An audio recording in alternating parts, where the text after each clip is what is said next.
자, 프랑스 혁명 가겠습니다. 프랑스 혁명 엄청 길어요. 프랑스 혁명은 나폴레옹 이전, 나폴레옹 이후 뭐 이렇게 나눌 수가 있습니다. 그래서 나폴레옹이 권력을 장악하게 되면은 이제 우리가 말하는 1789년에 프랑스 혁명은 10년간의 기간이 끝난 거고요.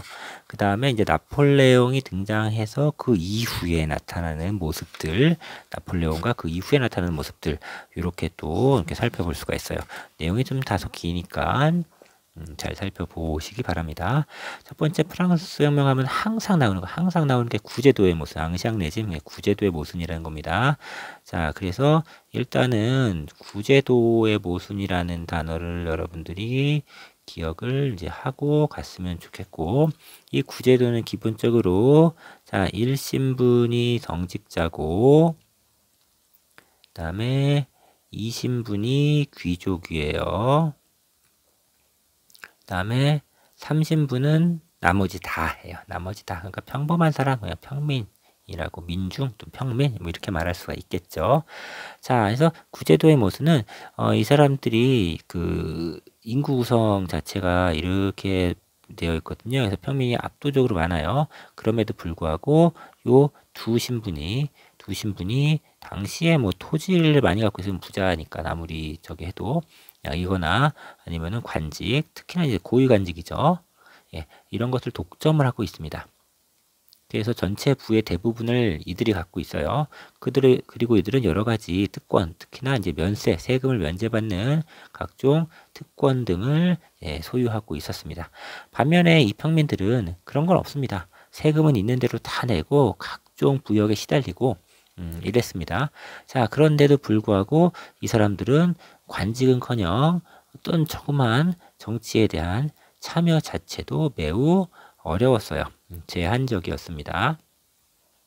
자, 그런데 우리가 이 평민이 다 똑같다라고 볼 수가 없습니다. 평민 중에서 이런 것에 대해서 불만을 가질 수 있었던 사람들은 있는 놈들, 배운 놈들이었어요. 이 배우기 위해서는 돈이 있어야 되니까 이들은 주로 상공업에 종사하면서 돈을 번 사람들, 그리고 이후에 그런 것이 전문적 소양으로 나타나서 전문직에 종사하는 이런 사람들이었습니다. 이런 사람들이 이제 바로 우리가 말하는 이제 시민이라고 부를 수 있는 사람이 되죠. 이들은 이렇게 우리만 세금을 많이 내고 정치 참여를 제한하는 이런 모습에 대해서 강도 높게 비판하게 돼요. 보통 사람들은 먹고 살기 힘들어 죽겠는데 언제 이거 비판하고 있어. 그쵸? 그런 거 생각도 못한 처지입니다. 그리고 이렇게 비판하고 있는 이들의 상황에 주변에서 변화가 생기게 되었는데 그게 바로 미국의 독립혁명이었어요. 그러니까 이런 변화에 대해서 영향을 받을 수밖에 없었고요. 또 하나는 이때 광범위하게 영향을 끼친 계몽사상입니다. 계몽사상 중요해요. 잘 봐두세요. 계몽사상입니다. 그래서 이런 것에 영향을 받은 시민들이 이런 문제에 대해서 비판하면서 혁명의 씨앗을 키웠다. 라고 볼 수가 있습니다. 그래서 이 시민들하고 우리가 흔히 말하는 민중이라고 부를 수 있는 평범한 다수들 있죠? 약간 구별해야 돼요. 좋고 나쁘면 문제가 아니라 시민들은 전체 민중의 이해를 대변하려고 하지 않았습니다. 자, 그렇고요. 이런 상황에 있었을 때 프랑스 정치의 모습에 대해서 살펴보죠. 자, 이 상황의 프랑스 정치는 어떠했는가에 대해서 살펴보도록 하겠습니다. 뭐 그냥 평범했어요. 뭐 개판이라고 하기 좀 그렇고 그냥 평범했습니다. 다른 나라 다 비슷해요. 자, 근데 문제는 이때 프랑스가 재정이 어려워졌었어요. 재정 악화에 시달리게 되었는데 일단은 기존의 절대방정 체제에서 좀 여러 가지 돈을 많이 쓴 것도 있고 그리고 이때 전쟁 비용을 많이 들였습니다. 이때 전쟁 비용은 뭐 앞에 미국 혁명에서 나왔던 7년 전쟁 여기에 이제 프랑스도 저기 하면서 돈 썼고 그다음에 미국 독립 전쟁에 또 영국 골탕 먹이려고 이제 미국 도와주느라고 돈 썼죠. 여기도 뭐 교과서에서는 뭐 왕의 사치 근데 그 정도 사치도 안 하는 나라 왕이 어디 있어요. 다 그 정도는 합니다. 이 사치를 얘기하는 거는 이놈은 죽어도 싼 왕이야 이런 것을 얘기하기 위함이지 뭐 써봤자 개인이 그쵸? 네, 사실은 이제 국가적 차원에서의 문제가 더 컸다라고 볼 수가 있어요. 자, 이런 것들이 이제 원인이 돼서 재정 악화가 되었고요. 두 번째는 그래서 이 재정 악화 문제를 해결하기 위해서 당시 왕이었었던 루이 16세, 루이 16세. 자, 이 루이 16세가 세금을 걷기 위해서 소집하는 회의인 삼부회를 소집합니다. 삼부회는 1, 2, 3 신분, 세 신분의 대표들이 모이는 회의체입니다. 삼부회를 소집을 합니다. 이 삼부회를 소집하는 것이 1789년이고 이때부터 프랑스 혁명이 이제 시작되는 해가 되겠죠. 자, 교과서에 이제 삼부회에 관련된 그림도 있으니까 한번 살펴보시기 바랍니다. 삼부회에서 대립이 생겼어요. 어떤 대립이 생기냐면은 1신분과 2신분은 특권층이니까 이해관계가 비슷합니다. 반면에 3신분은 이들에 대한 불만이 많았기 때문에 이해관계가 다르죠. 숫자를 대면은 이 1, 2신분이 더한 값이 576인가 뭐 대충 그렇게 되고요. 3신분이 578인가 이렇게 될 거예요. 그래서 투표를 했을 때 1인당 1표 이렇게 주의를 하면은 얘네가 이기겠죠. 똘똘 뭉친다면 배신자 놈이 생기면 안 되겠지만 그런데 1, 2신분은 그런 거 원하지 않고요. 그냥 1신분의 의견 한 표, 2신분의 의견 한 표, 3신분의 의견 한 표죠. 이렇게 표를 하자고 했습니다. 그러면 이제 특권층인 1, 2신분이 뭉칠 가능성이 크니까 얘네가 이기겠죠. 자, 그래서 이들은 이렇게 신분별로 투표를 해서 결정하자라고 했었고요. 3신분은 야 그런 게 어딨어. 사람 하나하나가 다 대표로 왔으니까 그냥 우리 머릿수로 인당 2당 투표하자. 이렇게 얘기를 해서 이게 결렬이 됐습니다. 결렬이 됐어요.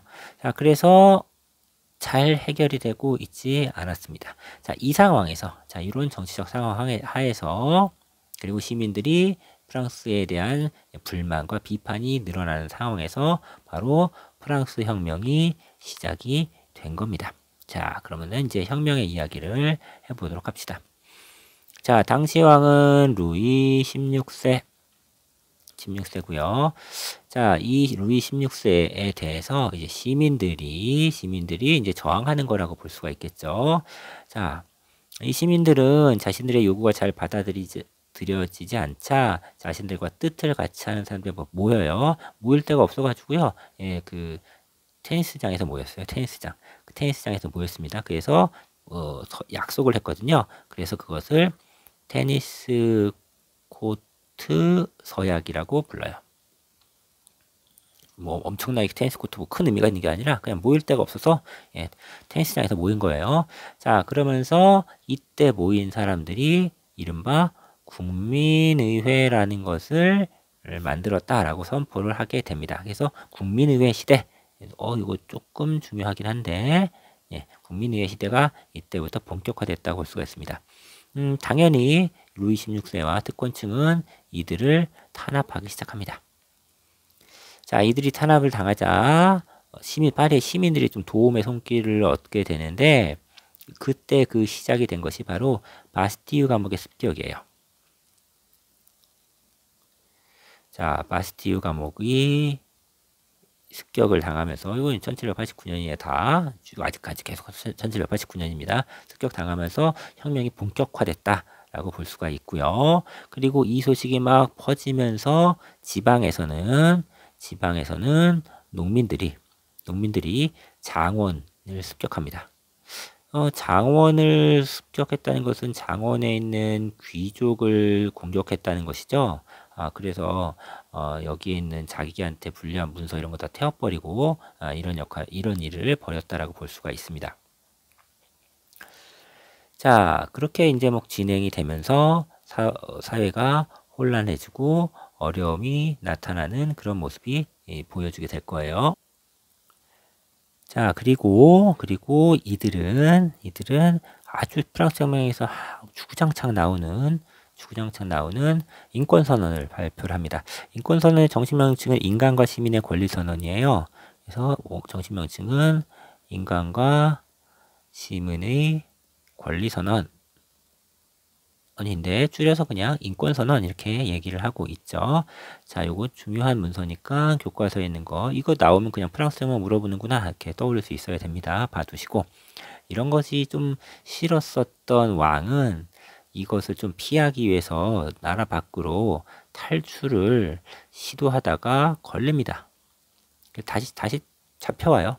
배만 잘 탔으면 탈출할 수 있었는데 뭐 이 왕 입장에서는 아쉽게 탈출에 실패하게 되죠. 자, 그리고 이 국민의회는 1791년에 새로운 헌법을 만들게 됩니다. 이것을 우리가 줄여서 91년 헌법이라고 불러요. 91년 헌법이라고 부르는데 수능 볼 사람은 좀 봐둬야 될 것 같긴 하네요. 91년 헌법의 내용은 입헌군주제입니다. 왕을 죽이겠다는 생각이 아직까지 없었던 거예요. 입헌군주제를 지향했었고요. 그 다음에 제한선거제입니다. 제한선거제가 뭐 어떤 신분, 어떤 자격 조건이 있는 사람만 선거에 참여할 수 있다는 거죠. 주로 재산이에요. 그러니까 선생님이 아까 얘기했듯이 이 시민들은 전체 민중전을 다 이해를 대변하려고 한 거 아니야. 자기의 이해, 자기. 그러니까 신분을 뛰어넘어서 재산을 기준으로 제한 선거를 하면 나는 들어갈 수 있죠. 시민인 나는. 그쵸? 민중인 가난한 사람은 들어가지 못하는 건 뭐 내 할 바 아니고. 예, 여기까지가 그들의 모습이라고 볼 수가 있는 거죠. 자, 그렇게 이제 진행이 되면서 이 국민의회가 헌법을 만들고 이 법에 의해서 국가를 운영하는 입법의회로 전환한다라고 볼 수가 있습니다. 그래서 입법의회 시대로 넘어갑니다.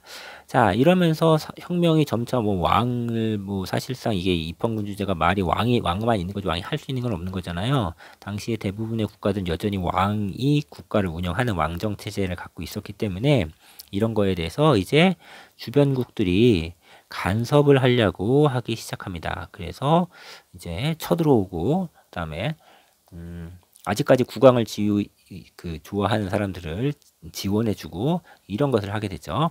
자, 그래서 이 입법위의 시대가 되면서 이 주변군의 간섭에 대해서 저항할 수밖에 없고 그게 이른바 혁명전쟁이라고 해서 주변국과 프랑스 간의 장기간의 전쟁으로 변화됐다라고 볼 수가 있습니다.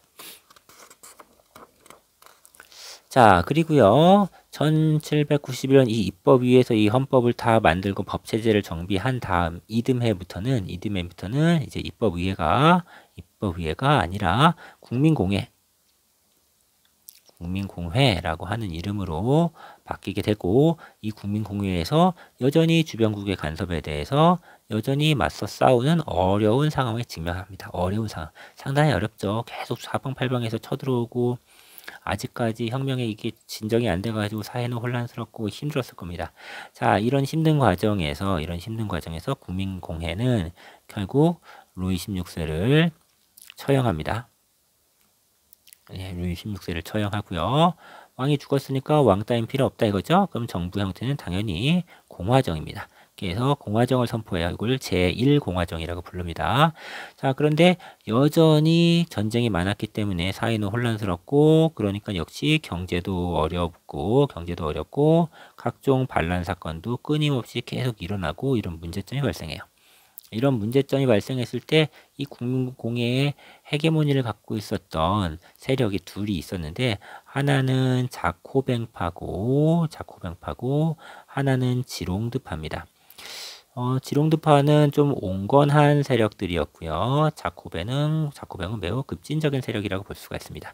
이 대립에서 결국에는 이 자코뱅파가 권력을 장악하면서 매우 급진적이고 과격한 개혁들이 나타나기 시작합니다. 이 자코뱅을 대표했었던 사람이 로베스피에르예요. 이 로베스피에르는 매우 중요한 인물이죠. 프랑스 혁명에서 외워야 되는 사람이 있다라고 하면 로베스피에르, 그다음에 나폴레옹 뭐 이 정도가 되겠죠. 나폴레옹은 두 종류가 있어요. 원래 우리가 아는 나폴레옹과 그의 조카 나폴레옹 이렇게 있는데 이 정도 인물들이 이름까지 알아두면 좋은 사람들이 되겠죠. 자, 이 정도로 중요한 사람입니다. 자, 이 로베스피에르는 보다 더 급진적인 정책을 피기 시작합니다. 그러면서 1991년에 이제 헌법 만들었잖아요. 어디 갔니? 왜 안 나오니? 예, 예, 91년 헌법, 입헌군 주제, 왕 죽여버렸잖아요. 그러니까 이 91년 헌법이 의미가 없어져요. 왕 죽여버렸는데. 그래서 헌법을 또 뜯어 고칩니다. 뜯어 고쳐서 이게 1793년입니다. 93년에 다시 헌법을 만들어요. 이걸 이제 93년 헌법이라고 부릅니다. 이 93년 헌법은 일단은 경제적인 문제를 해결하기 위해서 각종 그 시민, 그 농민들이나 민중에게 부여됐었던 공납 을 폐지해버리고 불필요한 세금을 없애버리고요. 물가가 자꾸 오르니까 최고 가격제를 시행해요. 최고 가격제는 얼마 이상 못 받는 거예요. 물가를 아예 못 올라가게 막는 인위적으로 이런 경제 정책을 핍니다. 그 다음에 정치적으로는 주변국이 막 전쟁을 계속 하잖아요. 그 군인이 모자르죠. 그래서 징병제를 시행해요. 징병제를 시행하고요. 자, 그리고 일단은 이제 공화정을 선포했으니까 국민공회에서 공화정을 선포했으니까 이 93년 헌법에서 우리는 공화정이다 이런 것을 확인해 주고요. 그리고 제한선거 아니 보통선거 누구나 다 보통선거 할게 누구나. 근데 여기서 누구나는 남자만이에요 사실은. 그렇게 얘기를 했고요. 자, 그리고 아직까지 이제 주변국과의 전쟁이나 좀 반란 세력이 남아있으니까 얘네들을 때려잡아야 돼. 그래서 우리 혁명을 반대하는 애들 다 죽여버릴 거야. 이런 걸 합니다. 그런 것을 우리가 무섭게 하는 정치, 그래서 공포정치라고 부릅니다. 그래서 로베스피에르 하면은 이 공포정치라는 단어가 아주 그냥 짝으로, 영혼의 단짝으로 쫓아다니게 됩니다. 공포정치를 실현하기 위해서 만든 단체, 조직이 두 가지가 있어요. 하나는 공안위원회, 또 하나는 혁명재판소. 끌려가면 거의 뭐 사형이죠. 혁명재판소 이렇게 두 개의 기관을 통해서 반대파들을 잔인하게 주로 왕을 지지했었던 인물 또는 온건한 파였던 지롱드파 사람들이 여기 끌려가서 많이 죽었다라고 알려져 있습니다. 근데 이렇게 무섭게 하는 공포정치가 오래가지 못합니다. 이건 뭐 오래가지 못해요. 그래서 이런 것에 대한 반발과 그다음에 외부에서 오는 이런 주변국의 간섭. 참고로 주변국의 이 간섭을 주변국이 프랑스에 간섭하기 위해서 만든 동맹을 대불동맹이라고 하는데 이게 불란서의 불자에 근데 요새 누가 프랑스를 불란서라고 불러? 안 부르지. 그래서 그냥 대프랑스 동맹 이렇게 부릅니다. 대프랑스 동맹은 여러 차례 있었어요. 나중에 나폴레옹이 등장하면서 다시 이게 이제 본격화된다라고 볼 수가 있겠습니다. 자, 이런 것에 대한 반발이 너무 심했어요. 특히나 이 공포정치에 대한 반발이 너무 심했기 때문에 여기에 불만을 갖고 있었던 사람들이 이 로베스피에르파를 이제 쫓아내버리는 쿠데타를 일으키게 되는데 그것을 우리가 테르미도르의 반동이라고 부릅니다. 그래서 이 테르미도르의 반동으로 로베스피에르가 실각하면서 국민공회가 문을 닫게 됩니다. 누군가한테 권력이 집중되었다. 로베스피에르에게 권력이 집중되었다. 좋지 않죠. 그래서 이후에 이들은 총재정부라는 것을 만들어요. 총체란다. 총재요. 총재정부라는 것을 만듭니다. 총재정부는 몇 명의 총재가 권력을 나눠가지고 합의에 의해서 일을 결정하는 그런 합리적인 체제를 이제 지향한 거죠. 근데 이게 합리적인 게 아니라 이렇게 어려운 상황에서는 제때제때 의사결정을 못하면서 빠른 효율적인 일을 하지 못하는 문제점이 발생하게 되겠죠. 자, 게다가 이 시기에 이 대프랑스 동맹 때문에 전쟁을 계속하고 있었단 말이죠. 이 전쟁 과정에서 군부의 영향력이 점차 세질 수밖에 없어요. 그래서 장기간의 전쟁에 의해서 군부의 영향력이라는 것이 그다음에 인기라는 것이 점차 세지게 되었고 이 군부의 세력 확장 과정에서 이 틈에서 인기를 점차 얻은 인간이 바로 나폴레옹이었고 그 나폴레옹이 이 총재 정부를 무너뜨린 쿠데타를 일으켰습니다. 이것을 뭐 부르메리 18일이라고 부릅니다. 자, 어쨌든 뭐 부르메르고 나버리고 우리는 나폴레옹만 알면 되겠죠. 나폴레옹 보나파르트. 이 나폴레옹이 쿠데타를 통해서 권력을 장악하게 됩니다. 자, 그리고 이 나폴레옹 쿠데타 이후에 이른바 총재정부를 무너뜨리고 통령정부라는 것을 만듭니다. 이 통령정부도 통령이 한 명은 아니에요. 한 명은 아니고 몇 명의 통령이 권력을 서로 나눠 갖는 건데 이 중에 나폴레옹이 제일 권력이 막강했다라고 보면 되겠죠. 이게 1799년이 되겠습니다. 자, 그래서 이 1799년에 나폴레옹이 권력을 잡는 것, 통령정부를 만들면서 권력을 잡는 이것을 통해서 1789년에 혁명이 일단락됐다라고 보면 됩니다. 한 10년간에 걸친 과정을 통해서 혁명이 일단락됐고 이후의 혁명은 그래서 프랑스 혁명이라고 부르지 않고 몇월 혁명, 몇월 혁명 이렇게 다른 이름으로 프랑스의 뭐 7월 혁명, 프랑스의 2월 혁명 이렇게 다른 이름으로 이제 부르게 됩니다. 좀 길었죠. 자, 그럼 이 프랑스 혁명은 뭐 어떤 의미가 있냐? 중요하죠. 프랑스 혁명은 어마무시하게 중요합니다. 기본적으로 프랑스 혁명에 의해서 어떻게 됐냐? 시민이 주도했으니까 시민사회. 그리고 이 시민은 상공시민이니까 자본주의의 발전이 중요하겠죠. 그래서 시민사회와 자본주의 발전의 토대가 마련된 것이 이 프랑스 혁명이다라는 평가를 받습니다. 그 다음에 이 프랑스 혁명의 가치, 프랑스 혁명에서 얘기하는 혁명 정신이라는 게 있어요. 이게 자유와 평등, 그 다음에 우애, 이런 정신이 퍼지게 되었다. 이런 얘기를 하고 있는데, 뭐 저는 개인적으로는 잘 모르겠는데 어쨌든 교과서에서 그렇게 떠드니까 그렇게 같이 알아두면 될 것 같습니다. 자, 여기까지가 이제 프랑스 혁명의 첫 번째 단락이라고 보면은 되겠어요.